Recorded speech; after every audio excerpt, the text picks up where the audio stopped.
बिहार की राजनीति में फिर एक बड़ा धमाका हुआ है।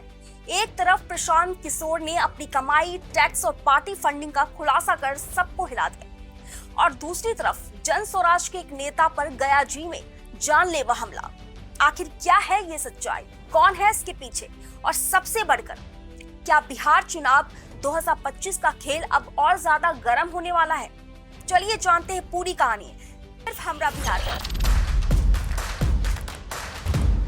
नमस्कार साथी, मैं हूं दिव्या सिंह और आप देख रहे हैं हमरा बिहार।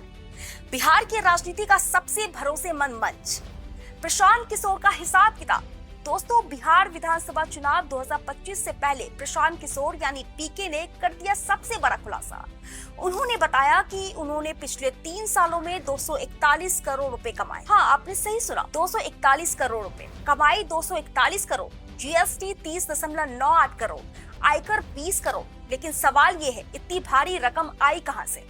तो इसका जवाब खुद प्रशांत ने दिया है। उन्होंने बताया कि उन्होंने कई बड़ी कंपनियों और नेताओं को सलाहकार सेवाएं दी है और उसी से यह पैसा कमाया है।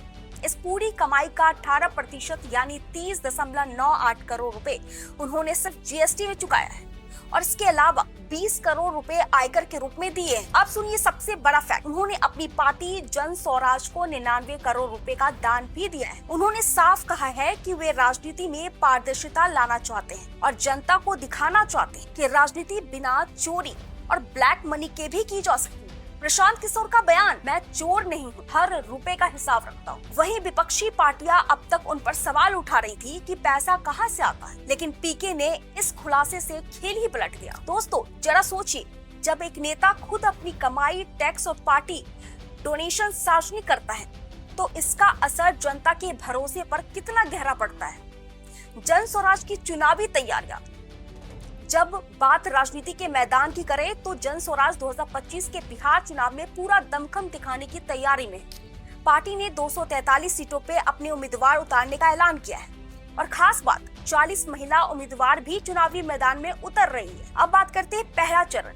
जो पहला चरण है वो 6 नवंबर, दूसरा चरण है 11 नवंबर और नतीजे है 14 नवंबर। यानी बिहार की सियासी जंग अब चरम पर है और जन स्वराज खुद को बड़े मुकाबले में साबित करने की कोशिश में जुटा है। लेकिन दोस्तों, इसी बीच गया जी से निकली एक खबर ने सबको हिला दिया। जन स्वराज नेता और नगर निगम पार्षद गजेंद्र सिंह पर बाइक सवार अपराधियों ने जानलेवा हमला कर दिया। यह हमला सोमवार देर रात हुई है, जब गजेंद्र सिंह अपने वाहन से घर लौट रहे थे। LIC ऑफिस के पास अपराधियों ने अपनी स्कॉर्पियो पे 3 राउंड फायरिंग की। एक गोली वाहन में लगी जबकि 2 गोलियां चूक गयी। सौभाग्य से वे बाल बाल बच गए। घटना के बाद उन्होंने सीधे रामपुर थाना पहुंचकर FIR दर्ज कराई। थाना अध्यक्ष दिनेश बहादुर सिंह ने बताया कि जिस इलाके में घटना हुई है वहां CCTV कैमरे ही नहीं थे, लेकिन पुलिस जांच में जुटी है। गजेंद्र सिंह न सिर्फ नगर पार्षद है बल्कि गयाजी टाउन विधानसभा क्षेत्र से जन स्वराज के संभावित प्रत्याशी माने जा रहे हैं। हमले के बाद उन्होंने कहा कि ये चुनावी साजिश भी हो सकती है। अब पुलिस पर है जिम्मेदारी कि ये दोषियों को कब तक पकड़ा जाता है। राजनीतिक असर और जनता की राय, इन दोनों घटनाओं से एक साफ बात तो है, बिहार का चुनाव अब सिर्फ वोट की लड़ाई नहीं है बल्कि विश्वास बनाम हिंसा की लड़ाई बन चुकी है। एक तरफ पीके जैसी शख्सियत पारदर्शिता से बात कर रही है तो दूसरी तरफ मैदान में उतरने वाले नेताओं पर जान से मारने की कोशिश हो रही है। तो दोस्तों, ये थी बिहार की 2 बड़ी खबरें। एक तरफ खुली कमाई का हिसाब तो दूसरी तरफ जन स्वराज पर हमला।